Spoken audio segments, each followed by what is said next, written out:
पाकर गोस्वामी जी को दिया। लेकिन गोस्वामी जी कहते हैं, प्रभु आपकी इतनी महिमा, आपका इतना बड़प्पन कि आपने कहीं भी अपना नाम नहीं दिया, मेरा नाम डाल दिया। गोस्वामी जी ने इस कथा में 7 कांड लिखे। बाल कांड, अयोध्या कांड, अरण्य कांड, किष्किंधा कांड, सुंदर कांड, लंका कांड कहें या युद्ध कांड कहें, और 7वां उत्तर कांड। और आपको बताऊं कि उत्तर कांड में जीवन का कोई ऐसा प्रश्न नहीं है कि जिसका उत्तर उत्तर कांड में न मिले। कोई परेशानी हो, कोई दुविधा हो तो उत्तर कांड पढ़िए, हर प्रश्न का उत्तर मिल जाएगा।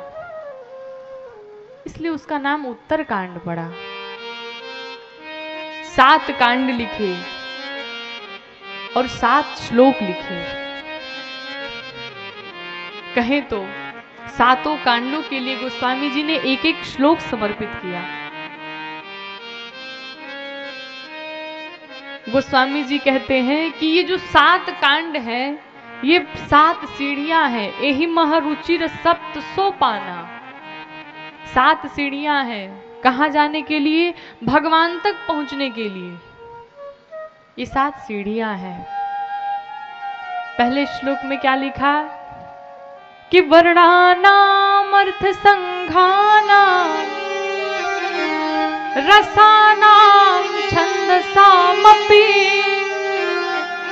मंगलानाम च कर्तारो वंदे वाणी विनायको। वर्णनाम,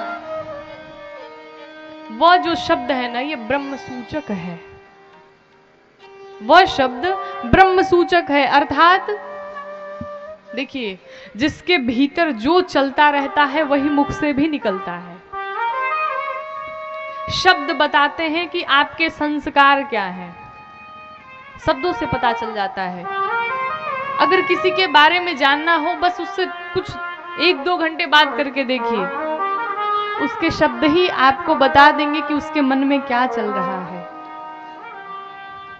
देखिए, जो भगवान के भक्त होंगे ना, उनसे जब आप पूछेंगे तो शुरुआत में राम निकलेगा, भगवान की चर्चा शुरू करेगा भक्त। और जो भक्त नहीं होते हैं, दूसरे की चुगली शुरू करते हैं, दूसरे की निंदा करने में लोगों को बड़ा आनंद आता है। और बताएं आपको कि जितना दूसरे की निंदा करने में आनंद है, वो आनंद कहीं नहीं है। आज के लोगों की ये स्थिति है। दूसरे की निंदा जा करके तीसरे से कहेंगे, और बेवजह का अब क्या बताएं। लेकिन गलत बात, निंदा करना सबसे बड़ा अपराध है, सबसे बड़ा पाप है। आगे के प्रसंग में आप सुनेंगे कि जब सती मैया ने अपने शरीर का त्याग किया, तो उस सभा में मां ने कहा कि जिसने भी मेरे पति की निंदा की है अथवा सुनी है, उन सबको उचित दंड मिलेगा, सबको उचित दंड मिलेगा। ना निंदा की जाए, ना निंदा सुनी जाए। इस स्वभाव को हटाइए। ये स्वभाव हट गया, सब बढ़िया बढ़िया हो जाएगा। ये स्वभाव बना रहा तो जीवन में कभी प्रसन्नता नहीं मिलने वाली। सबसे पहले गोस्वामी जी ने गणेश भगवान की वंदना की।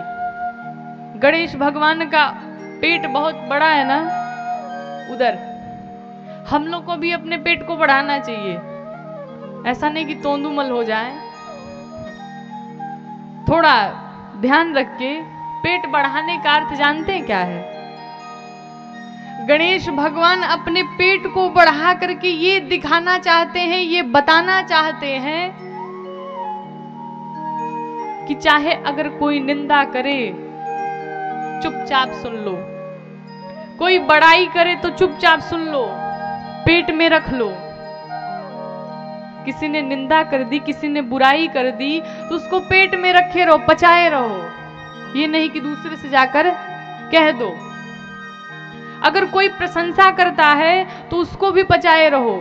कुछ लोग होते हैं जब प्रशंसा होने लगेगी तो लोग कहने लगे वो तो हमारी बहुत प्रशंसा कर रहे थे। स्तुति में भी मौन रहिए और आलोचना में भी मौन रहिए। ना स्तुति जब कोई करने लगे, प्रशंसा करने लगे तो ना ज्यादा प्रसन्न होना है, और ना कोई आलोचना करता है तो ज्यादा दुखित होना है। इसलिए गणपति भगवान ने अपने पेट को बढ़ा रखा है। हर चीज का एक कारण होता है। गणेश भगवान चूहे पर सवारी करते हैं। हमारे जितने भी देवी देवता हैं, जो जिस पर सवारी करता है सबका एक एक कारण है। गणेश भगवान, अब लोग कहेंगे गणेश भगवान इतने भारी और चूहा बेचारा इतना छोटा, और भगवान उस पर बैठ जाते हैं। उसका भी एक कारण है। गणपति भगवान बुद्धि के देवता हैं, बुद्धि देने वाले हैं, और चूहा कुतर्क का प्रतीक है। कोई भी नया कपड़ा रहता है घर में, चूहे पा जाए तो सब कुतर डालेंगे, है कि नहीं है? कुतर्क का अर्थ है किसी भी बात को उल्टा सीधा न बोला जाए, बात का बतंगड़ न बनाया जाए, कुतर्क न किया जाए। कथा में आए हैं, कोई प्रश्न नहीं समझ में आता है वो पूछे, तर्क करें, समझ में आता है, लेकिन कुतर्क नहीं। अर्थात मन में ये जो काम, क्रोध, लोभ, मोह, ये जितने सब विकार हैं, अगर इनके कारण हमारे मन में कोई कुतर्क होता है तो उस कुतर्क को अपने पैरों तले दबा दो। इसलिए गणपति भगवान ने चूहे की सवारी की, कुतर्क को अपने पांव तले दबाए हुए हैं। गणपति भगवान बुद्धि के देवता हैं। बुद्धि होती है तो तर्क और कुतर्क दोनों होता है, लेकिन हमें तर्क करना है, कुतर्क नहीं करना है। इसलिए गणपति भगवान ने चूहे की सवारी की। सबका एक कारण है। पहले श्लोक में गोस्वामी जी ने गणपति भगवान और मां सरस्वती की वंदना की। क्यों? सरस्वती मैया बोलने की कला देती है और गणपति भगवान बुद्धि प्रदान करते हैं। बोलने की कला हो, बुद्धि ही ना हो तो क्या बोलेंगे? और बहुत सारी बुद्धि हो